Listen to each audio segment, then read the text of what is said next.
Bayangkan, sebuah gulungan kertas kecil, panjangnya tidak lebih dari 8 hingga 10 cm, di dalamnya ada cacahan daun tembakau dari tanaman nikotiana.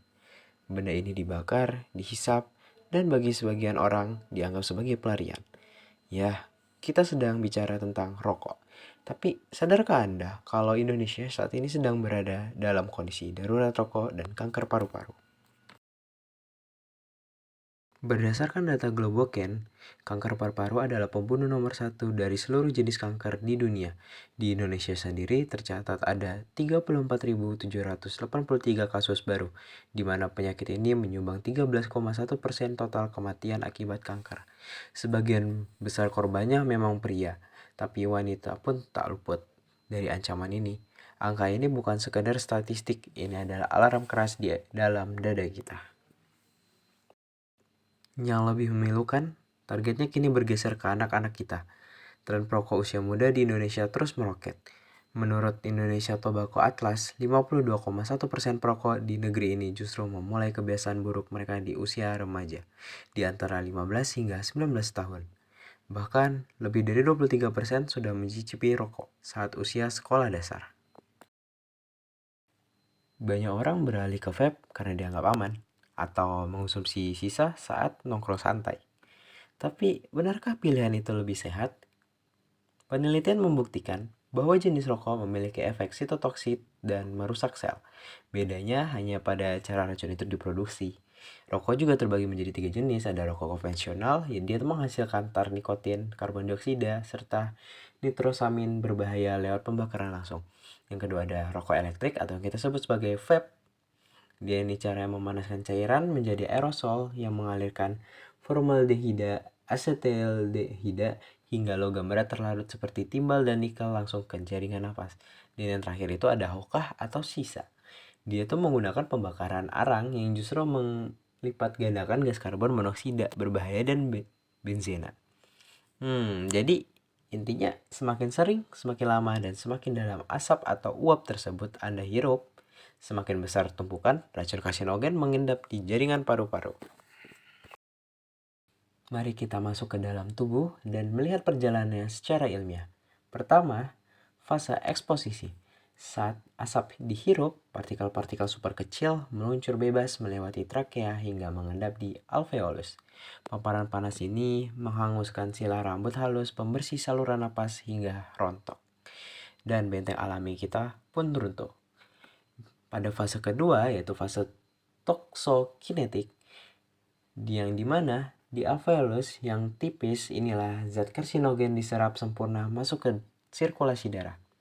Senyawa berbahaya seperti benzoaprin atau BAP kemudian mengalami bioaktivitas oleh enzim sitokrom P450 tubuh, berubah menjadi metabolit antara yang jauh lebih ganas bernama BPDE. Ketika zat beracun ini masuk terus-menerus dan melampaui kemampuan ginjal untuk mendetoksifikasinya, racun aktif ini akan tertahan dan menetap di jaringan paru-paru Anda. Sudah saatnya kita masuk ke fase yang paling mematikan, yaitu fase toksodinamis, yang dimana senyawa BPDE yang super reaktif tadi langsung menyerang inti sel, berkaitan secara kovalen membentuk DNA edict. Ikatan cacat ini mengacaukan proses replikasi DNA. Jika sistem perbaikan sel gagal, terjadinya mutasi permanen. Mutasi ini mengaktifkan onkogen pemicu kanker seperti KRAS dan EGFR, sekaligus membunuh gen P53, gen pelindung yang bertugas mematikan sel rusak. Ditambah badai radikal bebas, ROS, dan peradangan kronis akibat akumulasi tar. Sel abnormal yang menolak mati, mereka terus membelah diri secara liar, membentuk lesi prakanker, hingga berubah menjadi tumor ganas yang kita sebut sebagai kanker paru-paru. Terus apa sih dampak rokok bagi tubuh kita? Nyatanya, sebatang rokok dapat merusak seluruh sistem tubuh kita. Kandungan nikotin dapat memicu penyempitan pembuluh darah yang menyebabkan hipertensi, stroke, dan penyakit jantung kronis. Ia juga dapat merusak sila pemicu 80% kasus PPOK, mengganggu perkembangan janin, bahkan racun sisa pembakarannya jauh lebih mematikan bagi perokok pasif di sekitar kita atau keluarga kita sendiri. Lalu, apa sih solusinya? Ya, kita harus bergerak bersama, dukung kenaikan tarif pajak dan harga jual rokok untuk memutus daya beli remaja. Tegakkan aturan kawasan tanpa rokok, KTR di sekolah. Perkuat pengawasan orang tua di rumah, serta manfaatkan layanan berhenti rokok atau fasilitas quit line gratis yang disediakan di puskesmas. Wah, tanpa terasa kita sudah mencapai di ujung pembahasan kita. Teman-teman, mekanisme biokimia tubuh kita tidak pernah berbohong. Setiap hisapan asap rokok membawa sel kita selangkah lebih dekat menuju kehancuran. Kanker paru-paru adalah hilangnya masa depan.